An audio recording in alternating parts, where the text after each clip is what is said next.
The scholarship is in the name of the late poet, activist Amiri Baraka, and it's supported by the Cantor Coleman Foundation in New York, and it's administered by the Gloucester Writers Center. I'm James Cook. I was lucky enough to have Spencer in several of my classes at Gloucester High School, creative writing a couple times, as well as an AP English class.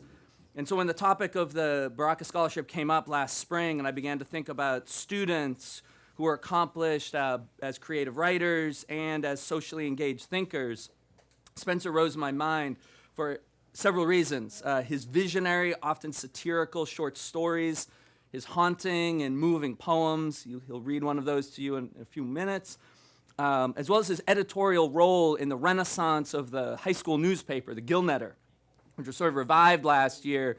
And Spencer was well known for his great puns about as headlines. So, things like, garden program takes root. And some of them were groaners, and there were like five puns for every one headline that actually went out to the public. Then there was his collection of stories called The World We Know. And in this, his ideas about people inside imagined worlds, our world sort of twisted and turned inside out, a prism up to our world so it would fracture. In these worlds, Spencer would explore the lives of the people, inverted and skewed and surreal to the reader, but normal to the protagonists in these worlds. And this made me think about something Baraka said. He said, the artist's role is to raise the consciousness of the people, to make them understand life, the world and themselves more completely. That's how I see it. Otherwise, I don't know why you do it. So Spencer's stories contribute to this raising of awareness and widening of consciousness. And so it is with great pride and tremendous enthusiasm that I introduce the 2015 winner of the Amiri Baraka Scholarship, Spencer Taft.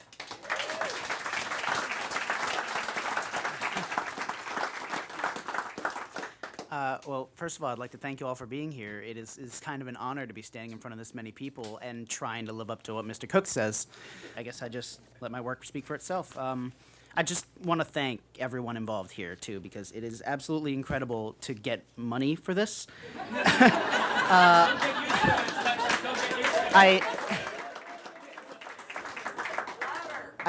Okay, thank you. This is for you guys, I suppose.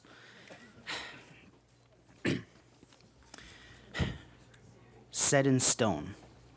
It is easy to feel like a mind of concrete, a single block set among thousands, as layers of discarded chewing gum sit on your surface, left behind by those above, just trying to survive with the assault of rain and snow and sun and the footsteps of others bearing down on the surface as you refuse to falter. Eventually, after days, weeks, months, a crack appears, splitting the surface in two for an hour or so, as children avoid it, lest their mothers pay the price, a toll you pay yourself.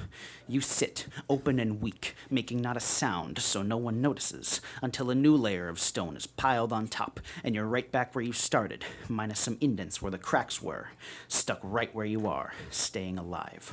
Your surface, smooth as marble at a glance, looks just like the other blocks around you as the people above waltz over you, laser-focused on their routines, their sneakers, boots, $200 loafers, taking their toll one chip at a time. They never look back.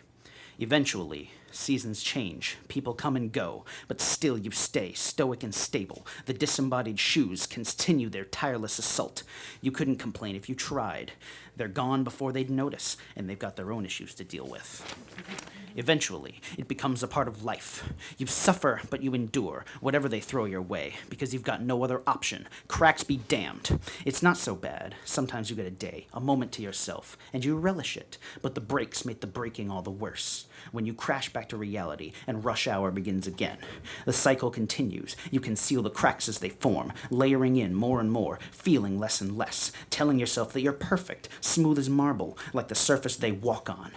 I can handle this. I'm tough. The others have it worse. I'm being a baby. I'm spoiled. I need to suck it up. I can handle this. I can handle this. I can handle this.